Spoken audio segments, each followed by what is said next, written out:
The CDC released new COVID guidelines for those who have been fully vaccinated. We get Arlingtonians' reactions. A local yoga studio figures out how to keep themselves and the community going during COVID. And these events remind us of the power of artistic expression to transport and inspire us. All that and more on ACMi News. From McLennan Park to Spy Pond, from Poets Corner to the Mystic River, we have Arlington covered. We're your neighbors, a friend you can turn to. This is ACMi News. Hello Arlington and welcome to ACMi News. I am In-young Kim. It's been a year since the World Health Organization declared the pandemic. Since then, more than 29 million have been infected in the US. President Biden made his first primetime address on Thursday evening and encouraged the nation to stay strong. Meanwhile, while new COVID-19 cases continue to drop, the CDC provided guidance for fully vaccinated people who are now allowed to visit with each other without wearing masks or keeping 6 feet apart. However, the CDC still recommends that fully vaccinated people take precautionary steps in public.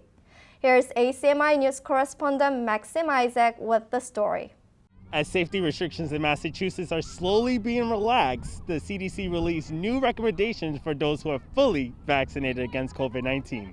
This is why today, CDC is releasing its initial guidance for the public that, for the first time, lays out some of the activities considered safe for those who are fully vaccinated.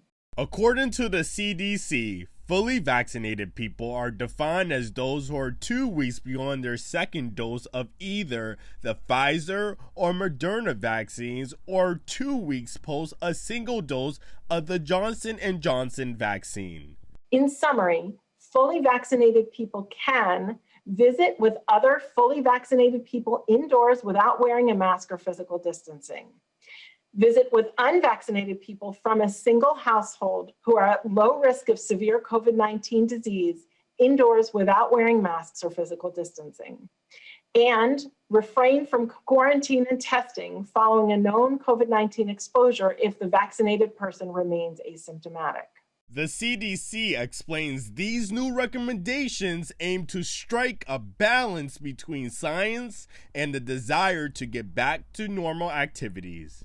Importantly, our guidance must balance the risk to people who have been fully vaccinated, the risks to those who have not yet received a vaccine, and the impact on the larger community transmission of COVID-19 with what we all recognize to be the overall benefits of resuming everyday activities and getting back to some of the things we love in life.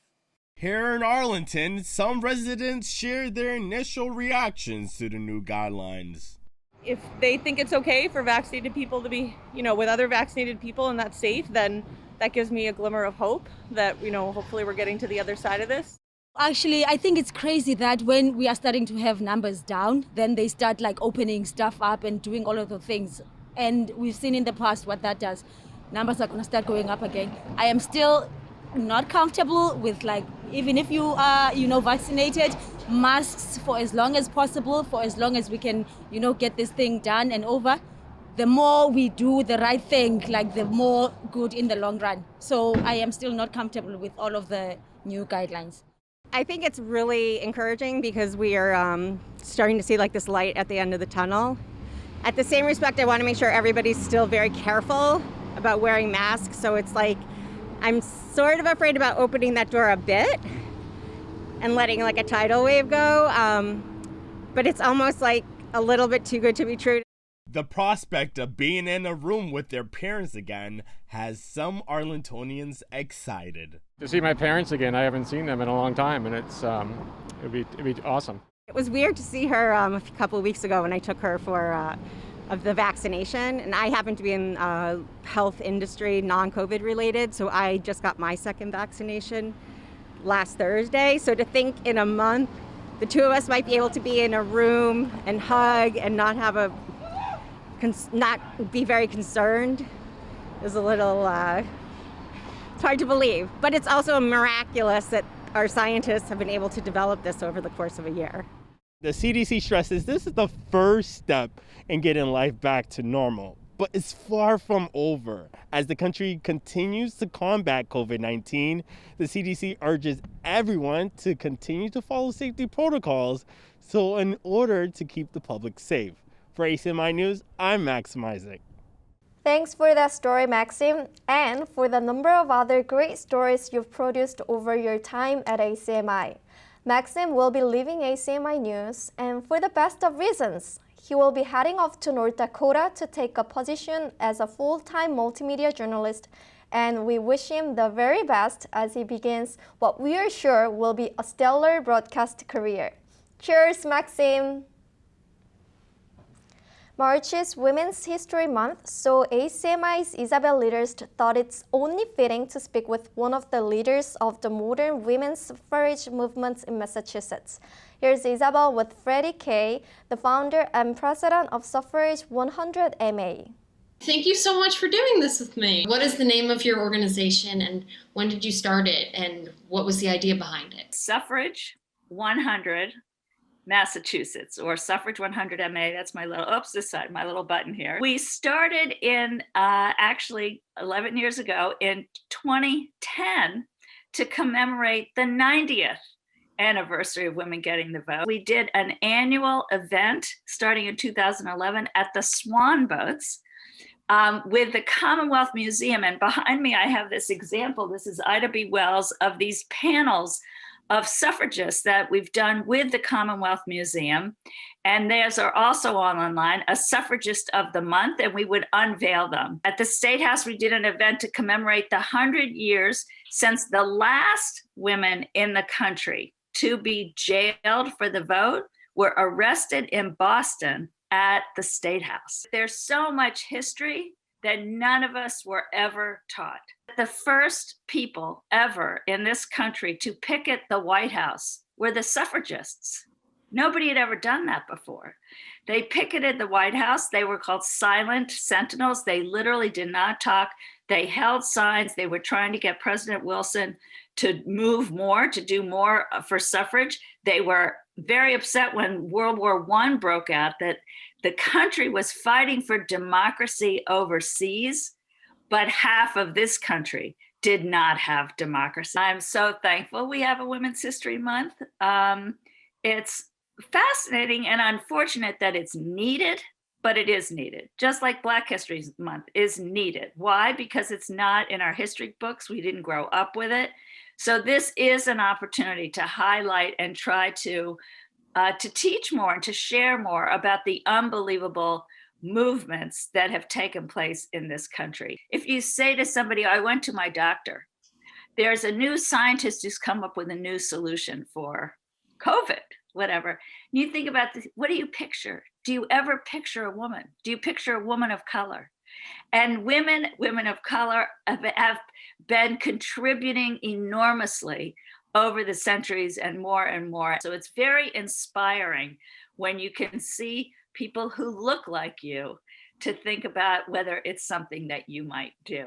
How do you feel we can celebrate women every day? It's important that we appreciate the women in our lives and all that women do to juggle everything, and also to appreciate historically what women have contributed to both our families and our lives, but also to society in the larger sense. And I'm very pleased that books are being written. They're coming out in droves. Children's books are coming out in droves, fun books for everybody. And yes, on our resource page, we have a listing of books. I highly encourage people to look for books, read with your kids, your grandkids, your nieces, your nephews, and yourself, because there's so much that is coming out and for us all to learn. Well, thank you so much. And thank you for embarking on this great mission of having us all appreciate women the way we should. Thank you so much. It's been an honor. The ACA's most recent exhibit is a creative collaboration between the local artist of Art Links and the town's poet laureate Stephen Ratiner. With Ratiner's words as inspiration, artists filled canvases with unique visual interpretations of his work. To explain how it all came together, here's senior news producer Anim Osmani. There is a new exhibit at the Arlington Center for the Arts featuring poems from the Times Poet Laureate Stephen Rettiner and artworks composed by several other local artists that derive from those poems. Not the fat mandala the meteorologists were touting on the news, but a dime-sized jewel floating beneath us in the pond's black skies, which my grandson, nearly 2, snatches up in his small fist. Opening it slowly, convinced of what he possesses and by what he is possessed, he offers me his wet palm. I kiss the moon there. How many interpretations can you pull out from this poem?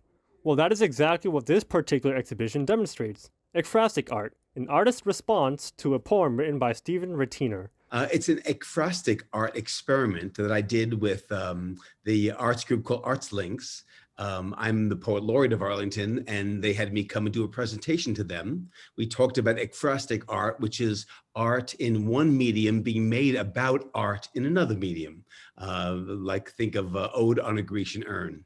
This collaborative event was a long time in the making, starting with the meeting last June that Rettiner just referenced.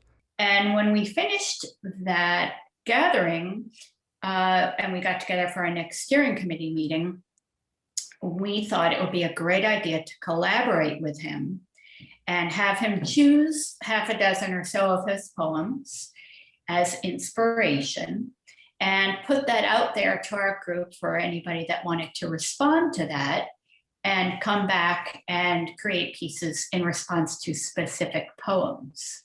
The exhibition kicked off with a virtual reveal on a recent Wednesday evening. Rettiner read his poems, Art Links highlighted the artist's work, and spectators spoke directly with the artist about their inspirations. Art is not an illustration, says Rettiner. To fully take on the beauty of the exhibition, here's the Poet Laureate's suggestion. In fact, I would even say there's 3 layers of meaning. You know, they read the poem and they're going to interpret that in some way. And then they look at the artworks that were the poems were jumping off points for the artworks, and they're going to get different meanings and different emotional responses from that. But I would say then I'd suggest to viewers to be aware of the 3rd level of meaning, which is that they are then creating an inner vision for how they might have responded either to the poem or the artwork. And in a sense, they're doing a leap from that. Well, the exhibit it's always fun to get out. It's a very safe place to go. You know, it's go with a friend and spend 15 or 20 minutes reading and looking. But also think about Art Links in our town, what kind of resource it is, our networking group, and join us. The exhibit will be at the ACA until the end of the month. To view it, you must contact the ACA to book an appointment. No walk-ins are allowed. A face mask is also required to enter and must be worn at all times. For ACMi News, I'm Anim Osmani. Are you eager for a taste of adventure? Perhaps a series of cycling films can satisfy that hunger as you wait for spring to officially arrive. The Regent Theater invites you to a film festival like no other. Here's Anim again with the details. From the comfort of your own home, you get to be transported to different places around the globe, as the Regent Theater will be streaming their annual Bike Film Festival on March 18th. The 12th annual Ciclismo Clásico Bike Film Festival is a celebration of travel and human-powered adventures on wheels, as Ciclismo Clásico describes it. The festival presents a collection of bicycle travel films. Advanced tickets are available to purchase for $16, and day of show ticket prices are $21. The tickets provide access to the film festival for 72 hours, just in case you can't make it to the 7 p.m. live streaming. In a promotional video produced by the Regent Theater, Arlington resident and founder of Ciclismo Clásico, Lauren Heffron, shares a few words about the festival. We specialize in Italian and European bicycle vacations, and in 2021, we have some great domestic tours. We're super excited for the 12th annual Bicycle Travel Film Festival, Thursday, March 18th, East 7 p.m. daylight time. A portion of the proceeds from the ticket sales will go to the Adventure Cycling Association. Donations can also be made to the Regent Theater itself so that the nearly 105-year-old performing arts institution can keep their lights on. But this is one of the events that will help us through this time until we can reopen to the public. And also, we can look forward to next year or the next time we do this again, as we've done in years past, with people in the seats. So we don't have a lot of events happening now, but those that we are doing, like this one, will really help to sustain us through the coming months as we get ready to reopen.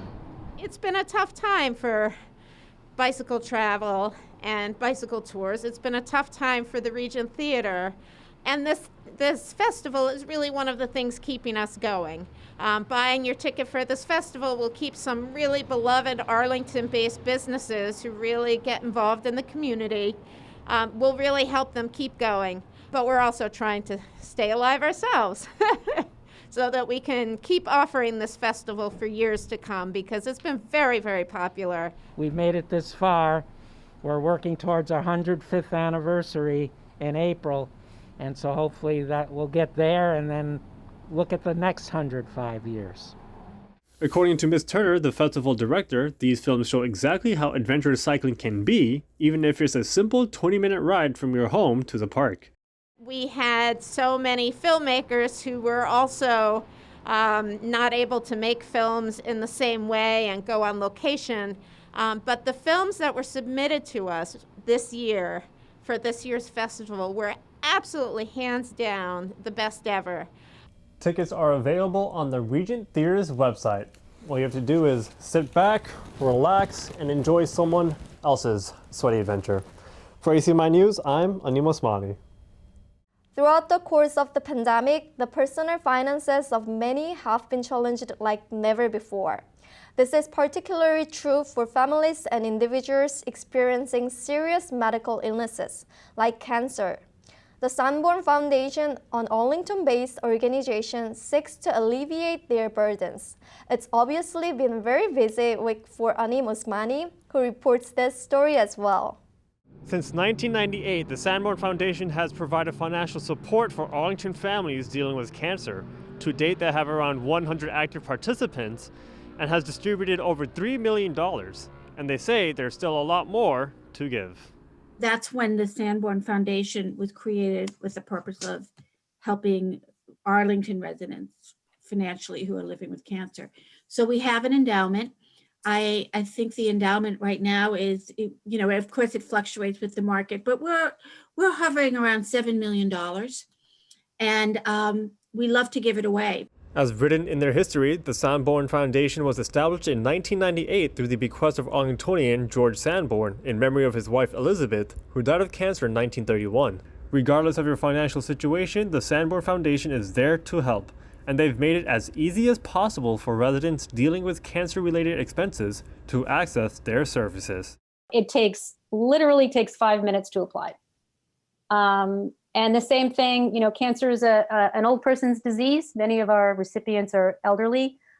So because all we do is make it easy for people, there are a few of our recipients where they don't, they're not going to scan a receipt and upload it. So I go to their homes and they leave me a manila envelope full of receipts and I upload for them. I mean, we will do anything to make things easier. I always say, we're here to lessen your burden, no paperwork, no this, no that. Julie Lucy, wife of the late George Lucy, is a recipient of Sanborn Foundation funds and testifies to how much help the foundation provided through these difficult times. Sheila and I know each other from elementary school, from kids in elementary school, and I sat down with her and she said, "Oh no, Julie, you don't have to write anything. We don't care how much money you have. This really is too good to be true." And that's absolutely the fact. I don't know what we would have done.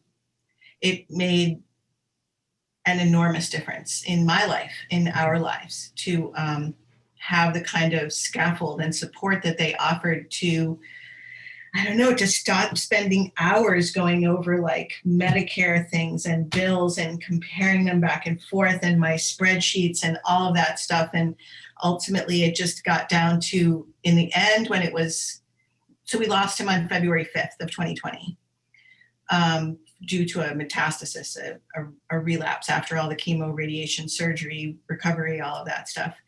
And And it got to the point where the bills would come and I would just send them because I just couldn't even think about it anymore.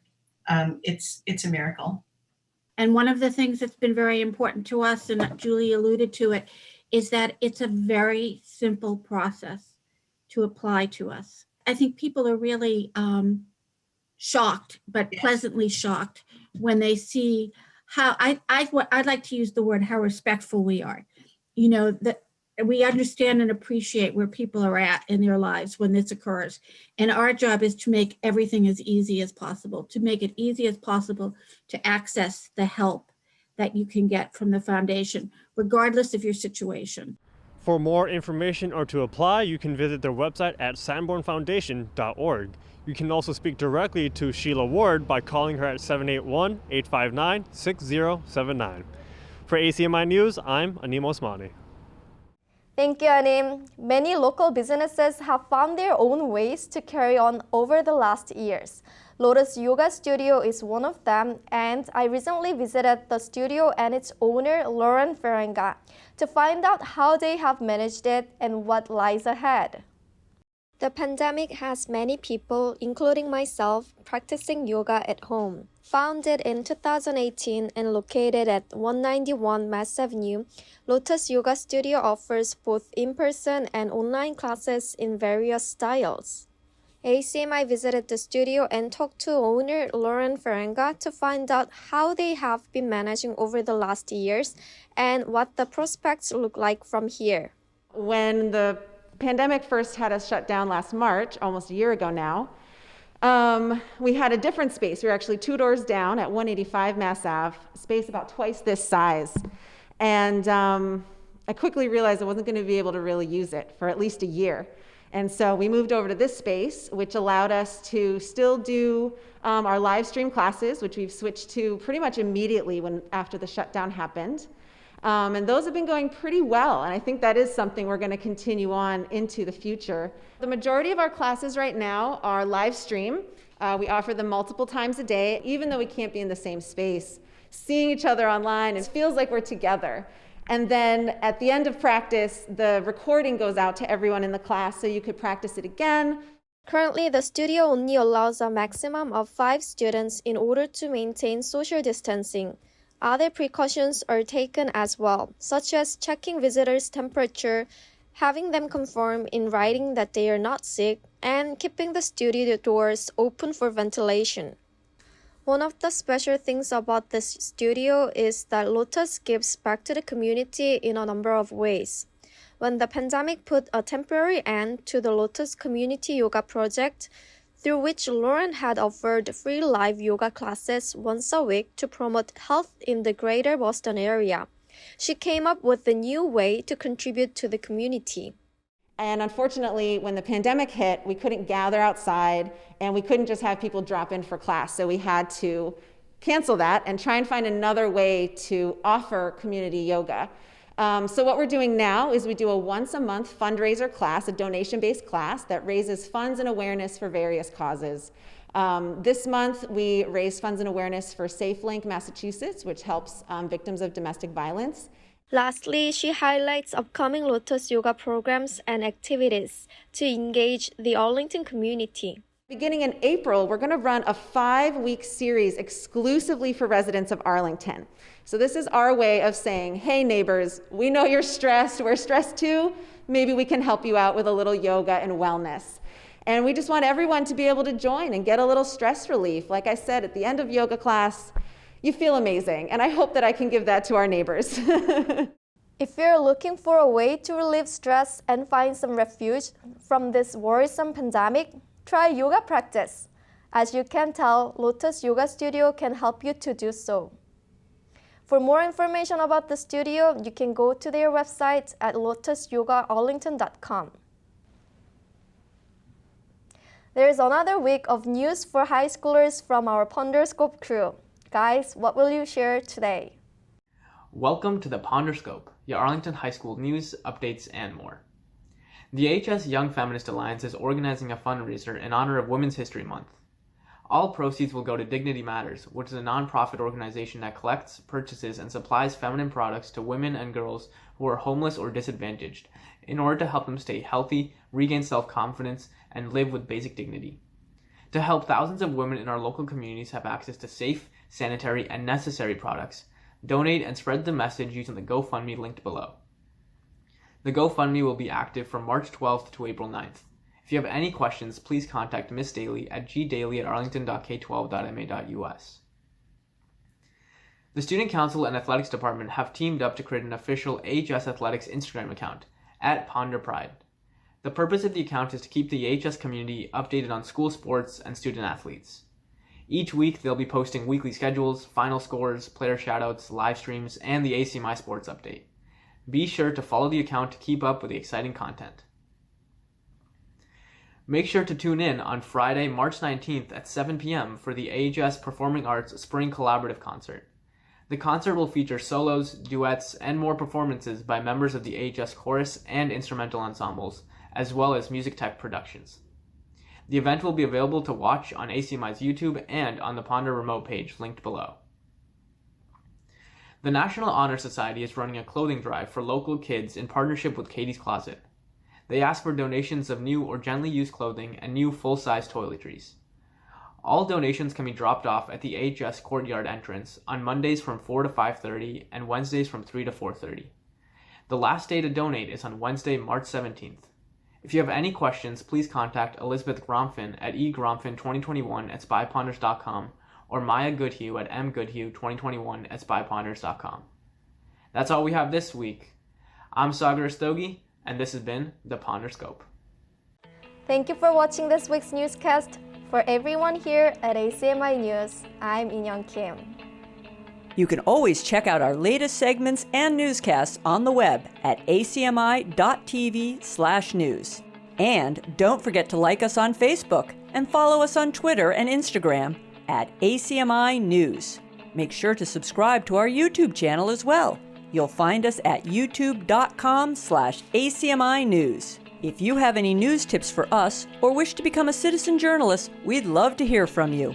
Email us at news@acmi.tv or stop by ACMI Studio A at 85 Park Avenue.